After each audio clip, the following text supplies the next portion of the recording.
saya ambil sebetulnya itu adalah penghargaan dan penghormatan saya kepada Pak Presiden yang dengan segala, saya tidak tahu, keberanian dan juga mungkin segala kontroversi yang ada, beliau mengangkat saya yang pendidikannya cuma SMA kelas 2 menjadi Menteri Kelautan dan Perikanan.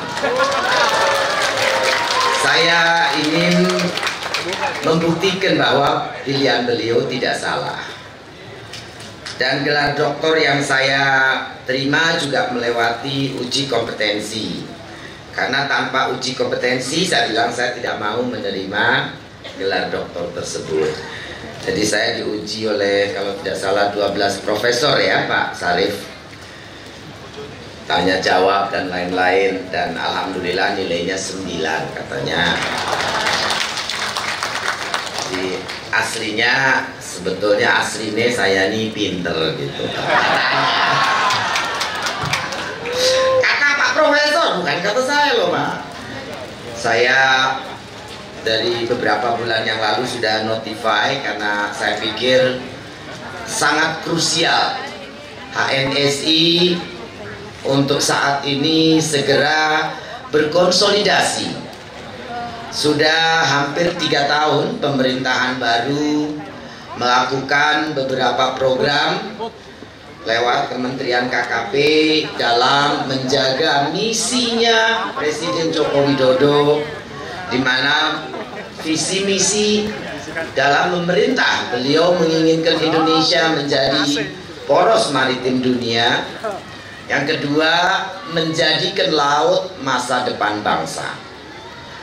Poros itu adalah sebuah sentral, sebuah titik tolak, bukan sebuah kumparan. Kumparan itu keliling saja Pak. Kalau poros itu titik tolak untuk kemana-mana, menjadi pusat dari gravity, central of gravity daripada maritim activity and businesses. Kemudian menjadikan laut masa depan bangsa, berarti bangsa ini harus menggantungkan dan bisa menggantungkan masa depannya kepada laut kita. Berarti laut kita harus kaya, harus ada resource-nya, baik ikannya, tambangnya, dan lain sebagainya. Dalam hal ini saya bicara tentunya perikanannya, isinya ikan, udang, cumi, itu harus menghidupi masa depan bangsa kita. Saya bertanya sama Anda semua di sini, bangsa kita itu usianya mau berapa ribu tahun ke depan? 1000 tahun, 2000 tahun, 3000 tahun? Tentunya kita ingin beribu-ribu tahun kemudian NKRI bangsa Indonesia masih ada. Kelihatannya pada nggak pingin, nah sudah saya mati selesai gitu. Betul?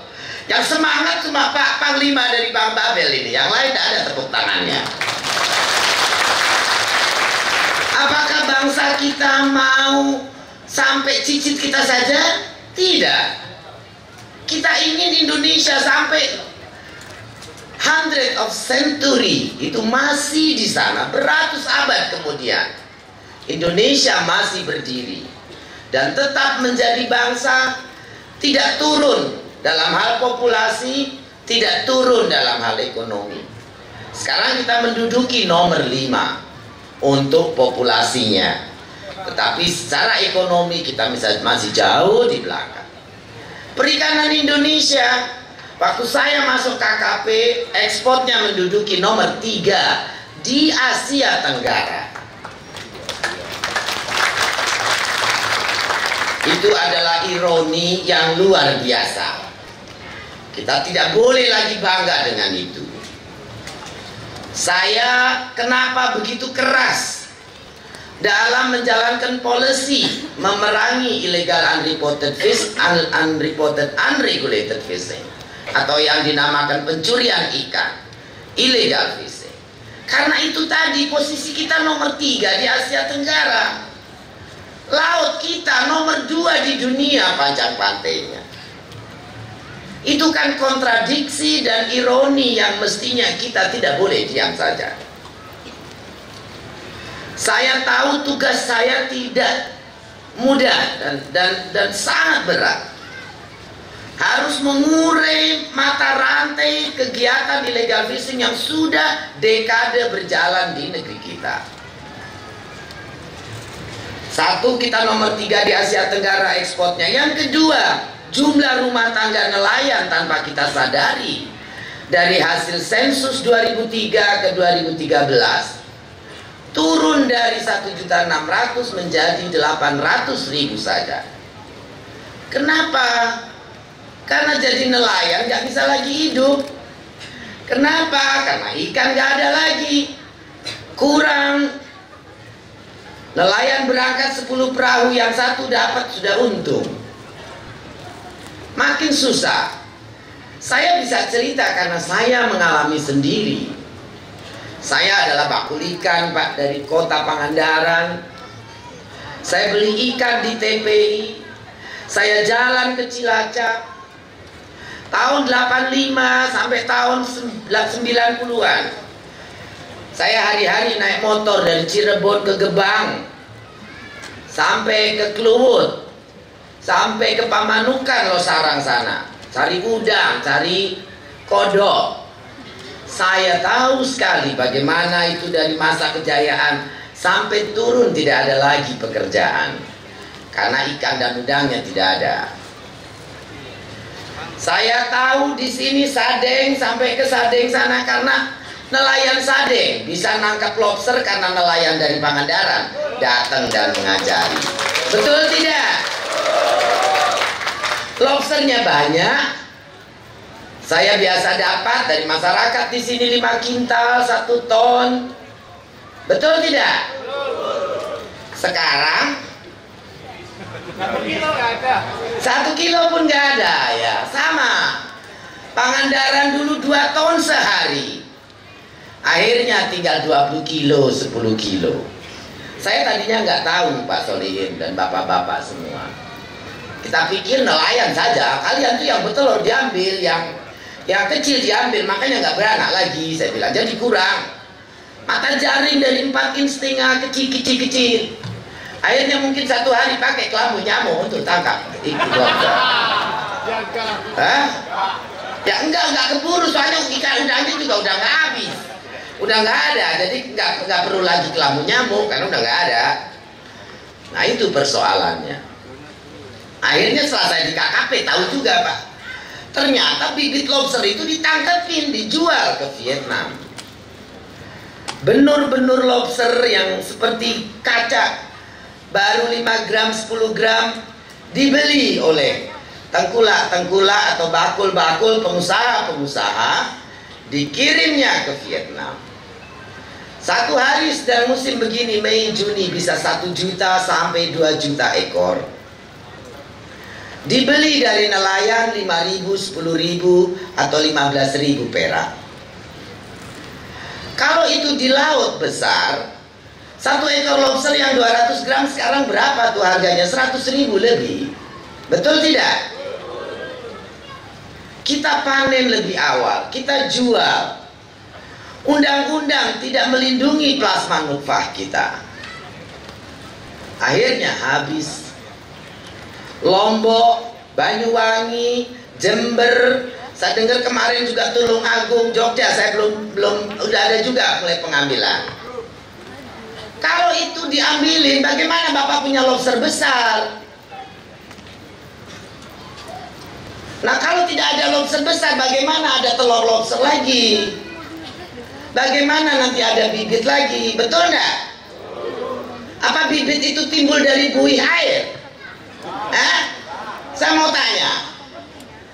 Saya yakin bapak-bapak di sini sekolahnya lebih tinggi dari saya semuanya. Apa lobster itu keluarnya dari buih-buih air laut? Enggak kan? Dari induk lobster bertelur, jadilah dia anak lobster. Anak lobsternya diambil semua, ya nggak ada lagi yang gede. Kita putus mata rantai. Indonesia yang kirim dulu ribuan ton, sekarang tinggal berapa? 300 ton. Tahun ini baru naik 1000 ton. Bapak tahu Vietnam ekspor berapa? 30.000 ton. Bibitnya dari kita semua. Kalau saya bikin peraturan melarang ekspornya, melarang jual belinya, apa saya salah? Untuk siapa peraturan ini dibuat? Untuk bapak-bapak.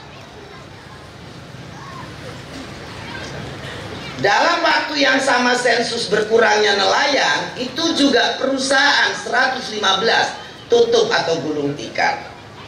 Eksportir seafood gulung tikar. Itu ekspornya juga miliaran dolar hilang.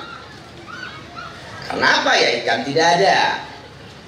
Dulu 20 tahun yang lalu tuna apa semua bisa minggir ke pinggir. Baru muncul lagi 1-2 tahun ini sudah mulai ada. Tongkol mulai banyak lagi di pantai sini ndak?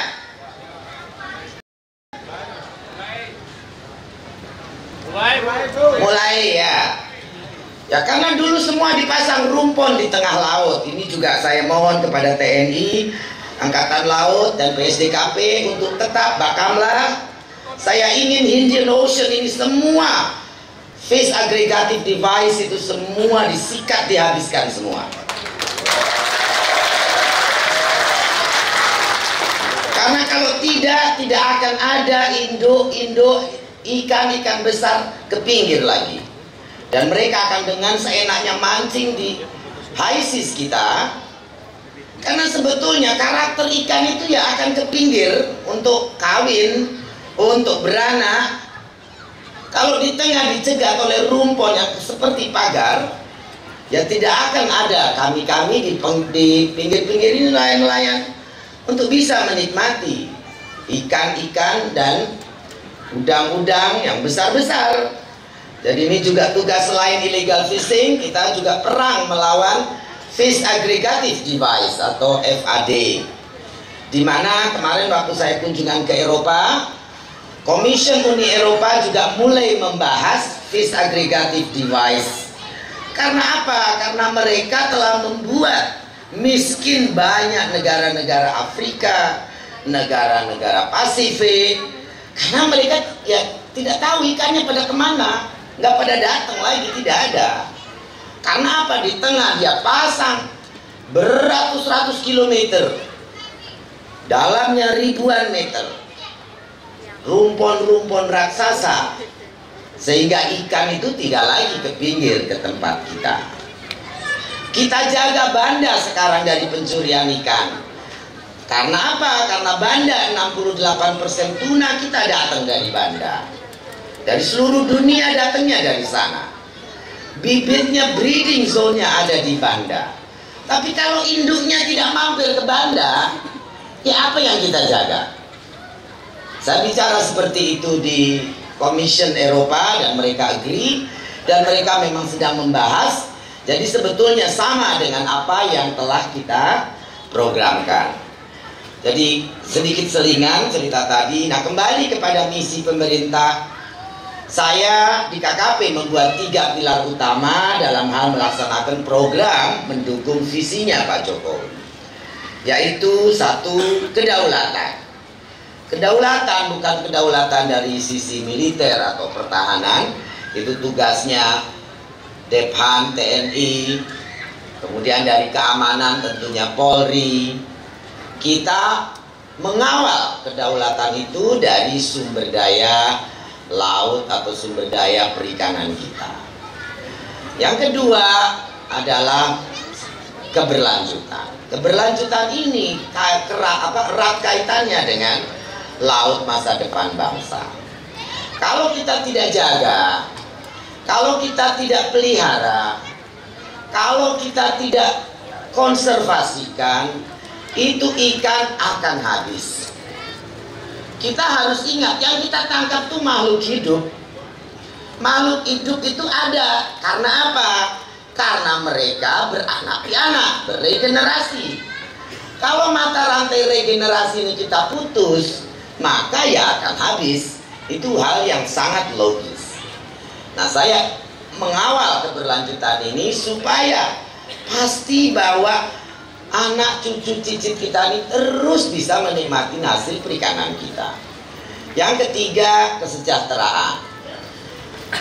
Yang pertama, tentunya PSDKP, karantina kita menjaga daripada gangguan pencurian ikan.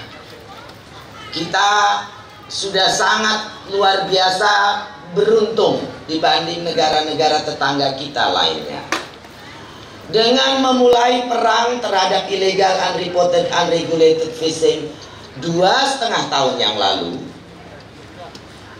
MSY atau stok yang lestari kita punya tadinya hanya 6,5 juta ton, dalam 1 tahun naik menjadi 7,1 juta ton. Tahun 2016 naik lagi menjadi 9,9 juta ton.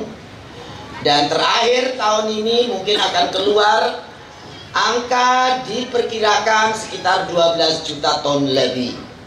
Itu tambahan ikan yang boleh ditangkap. Karena apa? Karena ada kurang lebih 5 sampai 10 ribuan kapal asing, ada yang berbendera Indonesia, ada yang berbendera asing. Selama 10 tahun terakhir itu berseliweran di laut kita, nangkap ikan dan cumi dan udang, semua isi laut kita. Kapal-kapal itu juga kebanyakan besar-besar. Tadinya orang tidak percaya, tapi gambar satelit juga ada, surat permohonan dari beberapa negara juga ada. Tertulis contohnya misalnya Vietnam, akhir tahun biasanya ada alasannya cuaca. Memang cuaca monsun tidak baik, tetapi juga itu sebetulnya alasannya musim ikan. Pemerintah Vietnam selalu meminta perlindungan atas tahun yang lalu 1928 kapal untuk berlindung di Laut Natuna. Tahun kemarin 2016 2.200-an kapal minta berlindung di Laut Natuna. Ya, kita sebagai negara baik, waktu tahun pertama saya kasih izin sampai awal tahun. Kan kita juga lagi mulai kenceng nenggelamin kapal mereka, jadi balance sedikit. Saya kasih izin 2 minggu untuk berlindung. Kita bayangkan Vietnam yang kecil saja, kapalnya di Natuna 1928.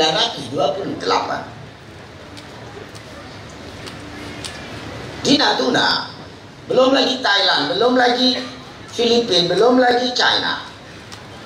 Jadi ya, kalau kita sadar berapa ribu izin, KKP mengeluarkan izin itu hanya 1.300-an.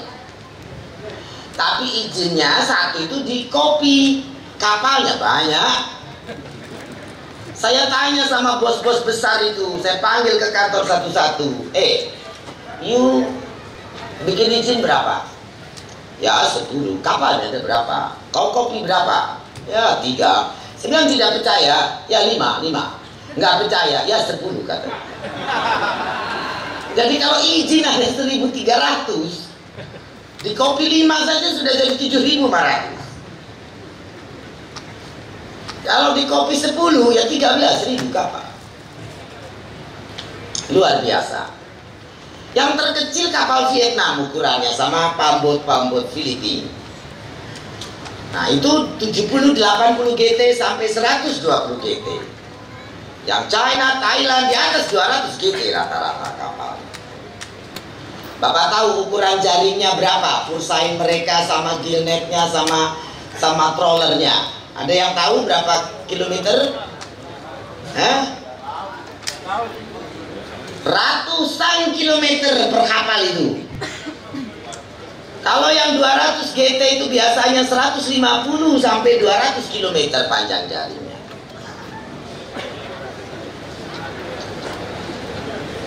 Kebayang nggak?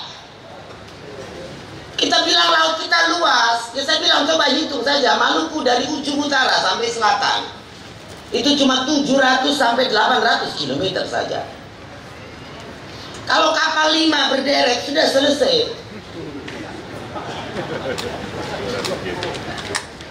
Yang kita tangkap Viking 1200 GT. Sekarang ada di Pantai Pangandaran, kalau bapak-bapak main atraksi ke Cagar Alam, di Taman Laut itu ada kapal besar 1200 GT. Berbenderanya ada 32. Yang terakhir dia pakai benderanya Nigeria. Saya tanya dubes Nigeria, lo keluarin bendera baru enggak? Katanya. Jadi pokoknya bendera mana saja, yang penting dia bisa pakai. Jaringnya 399 km. Long line-nya 70 km.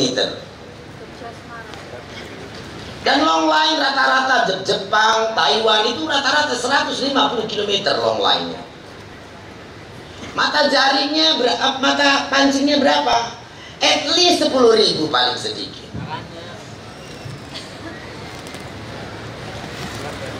Kita tidak lihat, Pak, karena dia di tengah laut. Semua dilakukan di tengah laut.